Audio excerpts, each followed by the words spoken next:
They said the old Black Creek Ranch was worthless. The roof was half collapsed. The fences had rotted away years ago. The well had dried up, and the fields were covered with weeds as high as a man's waist. No one had lived there for nearly 7 years. And yet, on a cold October morning in 1887, a 34-year-old widow named Clara Hayes stood in front of the abandoned ranch with her 2 children and a single dollar in her hand. That dollar was everything she had left. Her husband, Thomas, had died the previous winter after a fever took him in less than a week. Since then, Clara had been fighting to keep her family alive. Her 12-year-old son, Samuel, had become too quiet for his age. Her 8-year-old daughter, Emma, still asked when her father was coming home. Clara had no answer. Their rented cabin had been sold by its owner, and they had been given 3 days to leave. So when old Judge Whitmore offered her the Black Creek Ranch for $1, Clara knew there had to be a reason. "You're certain about this?" the judge asked. Clara looked past him toward the distant ranch house. The windows were broken. The front door hung crooked on its hinges. "Why so cheap?" she asked. The old judge didn't answer immediately. Instead, he looked at the house. Then at Clara. "Because nobody stays there." Samuel frowned. "Why?" The judge's face became serious. "That's a question you should never ask in Black Creek." Clara felt a chill run down her spine. But she had nowhere else to go. She placed the single silver dollar into the judge's hand. The deal was done. By sunset, Clara and her children had moved into the abandoned ranch. The first night was miserable.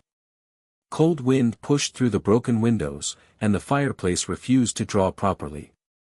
Emma cried because she was afraid of the dark.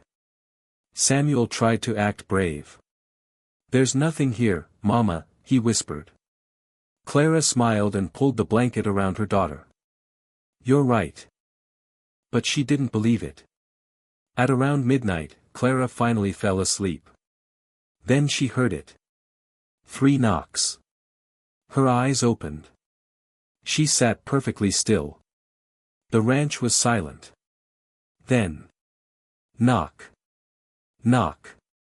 Knock, ***. This time, the sound came from beneath her. Clara slowly sat up. She looked at Samuel. He was asleep. Emma was sleeping beside him.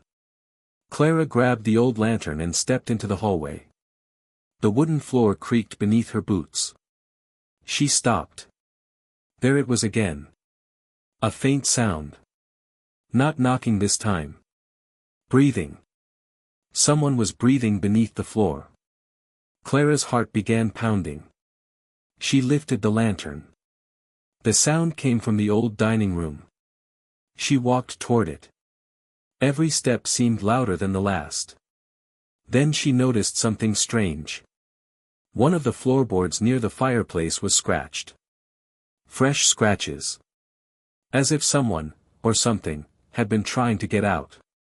Clara slowly knelt down. She placed her hand against the wood. And suddenly, something knocked back. Clara froze. For several seconds, she couldn't move. Then a man's voice whispered from beneath the floor. "Please." Clara's breath stopped. The voice came again. "Please, don't let them find me." Clara jumped to her feet. She grabbed the fireplace poker with both hands. "Who are you?" Silence. Then the voice answered. "Ask Judge Whitmore." Clara stared at the floor. "Ask him what?" The man below didn't answer. Instead, she heard a faint movement. Then 3 words. Words that would change Clara Hayes's life forever. "Your husband knew." Clara dropped the lantern. The flame flickered wildly. And from somewhere beneath the old Black Creek Ranch, the wounded stranger began to scream. Clara stood frozen in the middle of the dining room. The stranger's scream had stopped. Only the sound of the cold wind remained. For a moment, Clara wondered if she had imagined everything. Then she heard it again. A weak cough. She grabbed the lantern from the floor and held it close. "Who are you?" she whispered. No answer. Clara looked toward the hallway. Her children were still asleep. She knew she should wake Samuel and take Emma far away from the ranch. But the man's words wouldn't leave her mind. "Your husband knew." Clara slowly returned to the floorboards. She pressed her ear against the wood. "Tell me what you meant." A long silence followed. Then the stranger spoke. "Your husband, Thomas Hayes, wasn't killed by fever." Clara's blood ran cold. "What did you say?" "Thomas was murdered." Clara stepped backward. "No." The stranger coughed again. "3 men came looking for him." Clara's hands began to shake. "Who?" "I don't know their names. But I know the man who sent them." "Who?" The stranger hesitated. Then he whispered one name. "Silas Vane." Clara knew that name. Everyone in Black Creek knew it. Silas Vane owned more land than anyone in the county. He controlled the biggest cattle operation for miles around and had enough money to buy judges, sheriffs, and politicians. But Clara couldn't understand why a man like Silas Vane would care about her husband. Why would Silas Vane kill Thomas? The stranger's voice became weaker. "Because Thomas found something." "What?" "Something buried on this ranch." Clara looked around the old dining room. The abandoned walls. The broken furniture. The fireplace. "What's buried here?" Before the stranger could answer, Clara heard something outside. A horse. She turned toward the window. A shadow moved across the broken glass. Someone was standing outside. Clara immediately blew out the lantern. She grabbed the fireplace poker. "Stay quiet," she whispered. The stranger beneath the floor said nothing. Clara moved toward the window. She carefully looked through the gap in the curtain. 2 riders stood near the fence. Their horses were dark. Their faces were hidden beneath wide-brimmed hats. Clara's heart began racing. One of the men pointed toward the ranch house. The other dismounted. Clara backed away from the window. She ran to the hallway and woke Samuel. "Get your sister." Samuel opened his eyes. "Mama?" "Don't ask questions. Take Emma and hide in the pantry." "But why?" "Now." The fear in his mother's voice made him obey. Samuel grabbed his sister and disappeared into the small pantry beside the kitchen. Clara returned to the dining room. She lifted the floorboard slightly. The stranger was lying in a narrow underground space. He was covered in blood. His shirt was torn, and a bullet wound stained his side. He looked barely 30 years old. Clara whispered, "They're here." The man opened his eyes. "Who?" "The men looking for you." The stranger tried to sit up. "You have to let me out." "Why should I trust you?" The man stared at her. "Because if they find me, they'll kill you too." A heavy knock struck the front door. Clara jumped. "Mrs. Hayes." A man's voice echoed through the house. "Open up." Clara recognized the voice. It belonged to Deputy Cole. She had seen him in town. He worked for Silas Vane. Clara quickly lowered the floorboard. Then she walked toward the front door. "Who is it?" "Deputy Cole. We heard you moved into the ranch." Clara opened the door only a few inches. The deputy smiled. But his eyes were cold. "Evening, Mrs. Hayes. Is something wrong?" "We're looking for a dangerous man." Clara kept her face calm. "What kind of man?" "A murderer."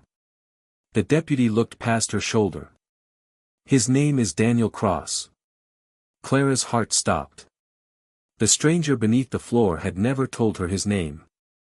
The deputy continued. He escaped from Silas Vane's men 2 nights ago. Clara said nothing. Have you seen anyone? No. The deputy smiled. Mrs. Hayes, this ranch has been empty for 7 years. Nobody lives here. I do. The deputy's smile disappeared. Then he looked down at the floor. Funny thing about old houses. Clara felt her stomach tighten. Sometimes they have secrets. Behind him, the second rider approached the porch. Clara recognized the man immediately. It was Silas Vane's personal gunman. The same man who had stood beside Thomas's coffin. The man looked directly at Clara. Search the house. The deputy stepped inside. Clara moved backward. The men began searching. One opened the kitchen cabinets. Another checked the bedrooms. Clara stood near the dining room. Every second felt like an eternity. Then the gunman walked toward her. He stopped. What's beneath this floor? Clara's heart nearly stopped. Nothing. He stared at her. Then. Knock. Knock. Knock, asterisk asterisk. The sound came from beneath their feet. Everyone froze. The gunman slowly looked down. Clara felt the blood drain from her face. The stranger had made one mistake. The gunman reached for his revolver. Move away from the floor. Clara didn't move. The gunman took one step forward. Then suddenly, Samuel appeared in the hallway. Leave my mother alone. The gunman turned. Clara saw her chance. She grabbed the fireplace poker and struck him across the head. The man fell. The deputy reached for his gun. But Clara hit him too. He collapsed beside his partner. Clara locked the front door. Then she ran back to the floor. She pulled the board aside. Who are you? The wounded man looked up at her. Daniel Cross. Clara stared at him. The deputy called you a murderer. Daniel slowly shook his head. I'm not the murderer. Then who are you? Daniel reached beneath his torn shirt. From around his neck, he pulled a small silver locket. Clara recognized it immediately. Her husband's initials were engraved on the back. Th. Clara's eyes filled with tears. Where did you get that? Daniel looked directly at her. Thomas gave it to me the night before he died. Clara couldn't breathe. Daniel continued. Your husband discovered that Silas Vane was stealing land from poor families. He found proof. Where is it? Daniel pointed toward the fireplace. Under the stones. Clara turned. But there's something else you need to know. What? Daniel's voice became barely a whisper. Thomas didn't die because of what he found. Clara stared at him. Then why? Daniel looked toward the locked front door. Because he refused to tell them where he hid it. Outside, horses suddenly began moving. More riders were approaching. Daniel closed his eyes. They're coming. Clara looked through the window. This time, she saw at least 10 armed men riding toward the ranch. And at the front of them was Silas Vane himself. Daniel grabbed Clara's hand. Listen to me. Clara looked down at him. If Vane finds the proof, he'll kill everyone in this house. Clara looked at her children. Then at the armed riders outside. For the first time, she understood why the Black Creek Ranch had been sold for only $1. The ranch wasn't worthless. It was dangerous. And now, the secret buried beneath it belonged to her. Clara stared through the broken window. 10 riders. 10 guns. And at the center of them sat Silas Vane. The richest man in Black Creek. The most feared man in the county. And the man Clara now believed had murdered her husband. How long until they reach us? Clara whispered. Daniel Cross looked toward the door. Less than 5 minutes. Clara looked at her children. Samuel was holding Emma tightly. Both of them were terrified. Clara had spent months trying to keep her family alive. She had survived poverty. She had survived the death of her husband. But now she understood something. Running would not save them. Silas Vane would follow them wherever they went. So Clara made a decision. Samuel. Her son looked at her. Take your sister to the cellar. But, Mama. Do it. Samuel grabbed Emma's hand. Before leaving, he looked at Daniel. Is he going to hurt us? Daniel looked at the boy. Not if I can stop him. Samuel nodded. Then he disappeared with his sister. Clara turned toward the fireplace. You said the proof was beneath the stones. Daniel nodded. Your husband hid it there. Clara grabbed the poker and began pulling away the old stones.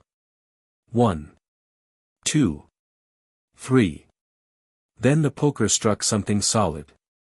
Clara stopped. She dug with her hands. Beneath the dirt was a small iron box. Her heart began pounding. She pulled it free. The box was locked. Daniel pointed toward his neck. The locket. Clara opened it. Inside was a tiny key. She inserted it into the lock. The box opened. Inside were documents. Land deeds. Bank records. Letters. And a small black notebook. Clara picked up the notebook. She opened the first page. Her husband's handwriting stared back at her. If I am dead, Silas Vane is responsible. Clara's eyes filled with tears. Thomas had known. He had known he might die. She turned the page. The notebook contained the names of dozens of families. Families whose land had been stolen. Families who had disappeared. Families who had been forced to leave Black Creek. And beside every name was one man's signature. Silas Vane. Daniel looked at Clara. That's what Thomas found. Clara held the notebook tightly. Why didn't you take it? Because Thomas told me to protect it. You knew my husband. Daniel nodded. We rode together during the war. Clara stared at him. Suddenly, everything made sense. The locket. The hidden room. The secret. Daniel wasn't a murderer. He had been protecting Thomas's final evidence. A loud crash came from the front door. Silas's men had arrived. Clara quickly hid the notebook beneath her dress. Daniel tried to stand. His wound caused him to collapse. Clara caught him. You can't fight like this. Daniel looked at her. I don't need to fight. He pointed toward the fireplace. Thomas built this ranch with a secret. Clara frowned. What secret? Daniel smiled weakly. There's another way out. Together, they moved the heavy fireplace stones. Behind them was a narrow passage. Clara couldn't believe her eyes. The passage led beneath the ranch and opened into the dry creek bed behind the property. Daniel looked at her. Take your children and leave. Clara shook her head. No. Clara. I've been running long enough. Daniel stared at her. Clara looked at the iron box. My husband died trying to protect this truth. She looked toward the front door. I'm not running from the man who killed him. Outside, Silas Vane shouted. Mrs. Hayes. Clara stepped toward the door. Silas shouted again. You have something that belongs to me. Clara opened the door. Silas sat on his horse surrounded by armed men. He smiled when he saw her. Where is Daniel Cross? Clara stood in the doorway. I don't know. Silas laughed. You think I'm stupid? His eyes moved across the ranch. Search it. The men entered. Clara remained calm. Silas dismounted. He walked toward her. Your husband was a stubborn man. Clara's face changed. You knew him. I knew enough. You killed him. Silas stopped. For the first time, his smile disappeared. You should be careful with accusations.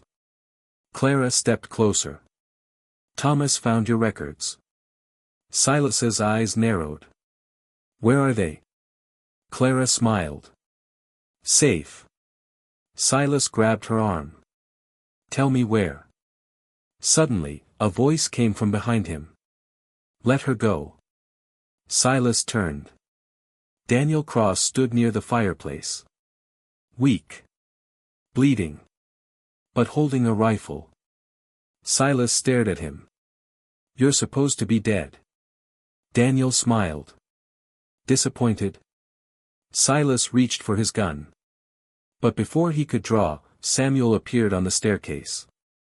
He was holding the old sheriff's bell that hung beside the front door. And he began ringing it. Again. And again. The sound echoed across the valley.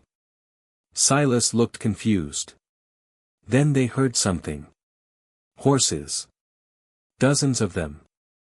Silas turned toward the road. A group of riders was approaching. At the front was Judge Whitmore. Behind him were the families whose names appeared in Thomas's notebook. They had come for their land.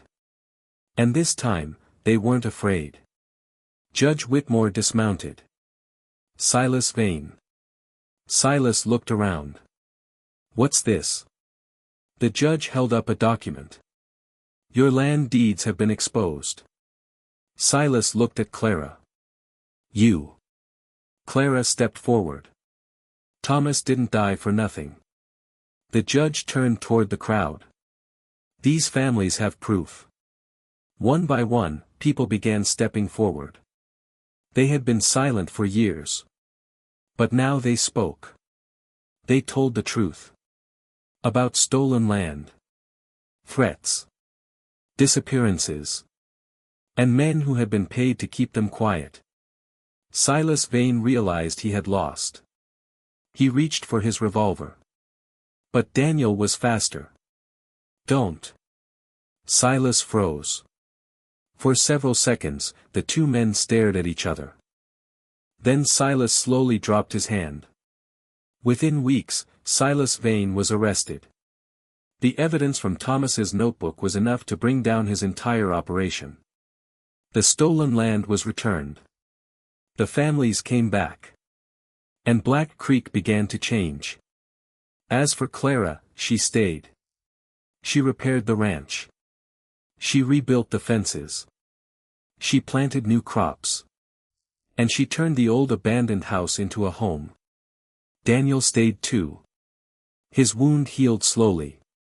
Months later, Samuel asked his mother a question. Why did Daddy hide the truth here? Clara looked toward the fireplace. Because he knew one day someone would be brave enough to find it. Samuel looked at Daniel. Was that you? Daniel smiled. No. He looked at Clara. It was your mother. Years later, people still talked about the Black Creek Ranch. They said it was the ranch that cost only $1. But that wasn't the truth. The ranch had cost Clara much more. It had cost her husband. Her safety. And nearly her life. But in the end, it gave her something money could never buy. A home. A future. And the truth. And every October, when the wind moved through the old wooden walls, Clara would stand beside the fireplace and remember the night she heard 3 knocks beneath the floor. She had thought someone was hiding beneath her home. She never realized the truth. The secret wasn't buried beneath the ranch. The secret was waiting for someone brave enough to uncover it. And Clara Hayes had done exactly that.